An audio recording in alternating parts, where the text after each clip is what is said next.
En Génesis 2:9 leemos: y Jehová Dios hizo nacer de la tierra todo árbol delicioso a la vista y bueno para comer, también el árbol de vida en medio del huerto y el árbol de la ciencia del bien y del mal. En el versículo 15 leemos: tomó pues Jehová Dios al hombre y lo puso en el huerto de Edén para que lo labrara y lo guardase, y mandó Jehová Dios al hombre diciendo: de todo árbol del huerto podrás comer, mas del árbol de la ciencia del bien y del mal no comerás, porque el día que de él comieres ciertamente morirás. Estos versículos de Génesis nos hacen ver que desde el principio Dios puso en medio del Edén un árbol que es el árbol de la ciencia del bien y del mal. Hay quienes piensan que la capacidad para elegir el mal la trajo el diablo a la humanidad, pero no es esto lo que dice aquí la Biblia. Nos dice claramente que Dios fue el que puso el árbol en medio del jardín. Por supuesto, sabemos que no hay un árbol literalmente cuyo fruto sea ciencia del bien y del mal. Esto es una figura literaria. Esto representa la capacidad del ser humano de elegir hacer la voluntad de Dios o no. En Proverbios 3:18 se habla sobre la sabiduría de Dios y leemos: ella es árbol de vida a los que de ella echan mano, y bienaventurados son los que la retienen. Quizá no podamos precisar con total certeza qué era el árbol de la vida y el árbol del conocimiento del bien y del mal en Génesis, pero la misma escritura nos da indicios de que tienen que ver con la condición del corazón del ser humano y su capacidad para elegir entre la sabiduría de Dios o un camino diferente, que lo iba a llevar a conocer lo malo. Lo que Dios dijo a Adán y Eva, que no coman del árbol de la ciencia del bien y del mal, porque el día que de él comieran ciertamente morirían, es bastante similar a lo que Dios le dijo a su pueblo en Deuteronomio. En Deuteronomio 30:14 leemos: porque muy cerca de ti está la palabra, en tu boca y en tu corazón, para que las cumplas. Mira, yo he puesto delante de ti hoy la vida y el bien, la muerte y el mal, porque yo te mando hoy que ames a Jehová tu Dios, que andes en sus caminos y que guardes sus mandamientos, sus estatutos y sus decretos, para que vivas y seas multiplicado, y Jehová tu Dios te bendiga en la tierra a la cual entras para tomar posesión de ella. Mas si tu corazón se apartare y no oyeres y te dejares extraviar y te inclinares a dioses ajenos y les sirviereis, yo os protesto hoy que de cierto pereceréis, no prolongaréis vuestros días sobre la tierra, a donde vais, pasando el Jordán, para entrar en posesión de ella. En ambos casos, en Génesis y en Deuteronomio, Dios les da a elegir entre el bien y el mal, la vida y la muerte. Claro que las condiciones son distintas, pero ¿se nota la similitud? Muchos males entraron en el mundo cuando Adán y Eva desobedecieron a Dios, pero algo que siguió presente en el ser humano fue su capacidad de elegir hacer la voluntad de Dios o no. Dios se encargó de dar a conocer su voluntad, pero el diablo, que se opone a Dios, siempre ha buscado que el ser humano rompa las leyes de Dios. Por eso, cada vez que Dios da leyes, el diablo intenta que el ser humano rompa esas leyes, porque cuando pecamos, él adquiere autoridad o capacidad para traernos muerte. Esto dice la Biblia. 1 Corintios 15:56 dice: ya que el aguijón de la muerte es el pecado y el poder del pecado la ley. Romanos 7:10 dice: y hallé que el mismo mandamiento que era para vida, a mí me resultó para muerte, porque el pecado, tomando ocasión por el mandamiento, me engañó y por él me mató.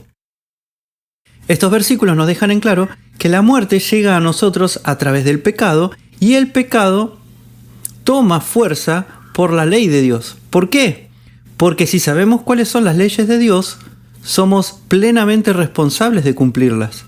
Si no conocemos sus leyes, igualmente somos culpables de nuestros pecados, pero no con el mismo nivel de conciencia. Santiago 1:13 dice: cuando alguno es tentado, no diga que es tentado de parte de Dios, porque Dios no puede ser tentado por el mal, ni él tienta a nadie, sino que cada uno es tentado cuando de su propia concupiscencia es atraído y seducido. Entonces la concupiscencia, después que ha concebido, da a luz el pecado, y el pecado, siendo consumado, da a luz la muerte. Entonces nadie es tentado de parte de Dios. Dios no tienta a nadie con el mal, lo cual no quiere decir que no nos ponga a prueba en determinadas circunstancias. Lo que dice acá es que no tienta a nadie con el mal. Si bien Dios no tienta a nadie con el mal, tampoco impide que las personas cometan pecados. Nos deja ser libres para elegir y para actuar. Para que exista verdadero amor, tiene que existir la capacidad de elegir. Si yo, por ejemplo, programo una aplicación para que escriba te amo en la pantalla, ese software no me está amando realmente, solamente está haciendo aquello para lo cual lo programé. Pero Dios nos diseñó para amar. Es una característica propia de Él mismo. Ahora, ¿cómo podría haber verdadero amor sin la posibilidad de elegir? Si yo no puedo elegir, no hay verdadero amor. Si Jesús dio su vida como parte de un programa en su cabeza, que era ineludible, por ejemplo, entonces no podríamos decir que Él nos amó. Él eligió sacrificarse. Podría haber elegido morir por nosotros o podría haber elegido no morir por nosotros, y como eligió morir por nosotros, es nuestro mayor ejemplo de amor, como dice Juan 15:13. Considero que el hecho de que tengamos la capacidad de elegir, incluso de elegir contra la voluntad de Dios, e incluso dañar a otros y dañarnos a nosotros mismos, y que Dios no nos detenga, es una de las mayores muestras de amor de Dios, y también la forma en la que nosotros podemos poner a prueba nuestro propio amor.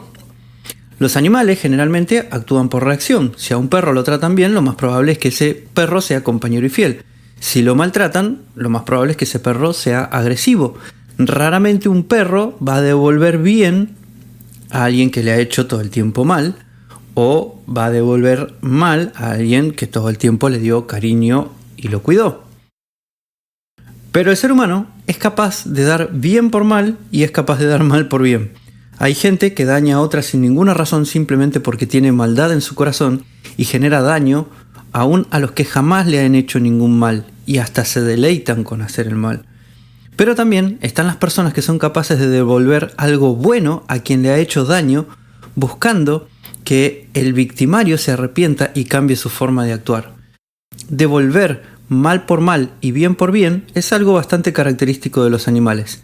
Devolver mal al que hizo bien es característico del diablo y de sus huestes espirituales, que solo buscan frustrar los planes de Dios y oponerse a Dios, y consecuentemente las personas llenas de maldad actúan así. Y devolver bien por mal es característico de Dios y de los que están con Él, y es la forma en que realmente se evidencia el amor de Dios. Nuestra elección básica en el andar cristiano es alejarnos del pecado y seguir las instrucciones de Dios. Pero la elección más difícil es cuando tenemos que dar bien a quien nos hizo mal, o tener alguna clase de padecimiento para poder bendecir a nuestros hermanos. Ese es el ejemplo que nos dejó Jesús y el que nos dejó, por ejemplo, el apóstol Pablo. En Colosenses 1:24 dice el apóstol Pablo: ahora me gozo en lo que padezco por vosotros y completo en mi propia carne lo que falta de las tribulaciones de Cristo a favor de su cuerpo, que es la iglesia. Y en 2 de Timoteo 1:12 él dice: por esta razón padezco estas cosas, pero no me avergüenzo, porque yo sé a quién he creído y estoy convencido de que Él es poderoso para guardar mi depósito para aquel día.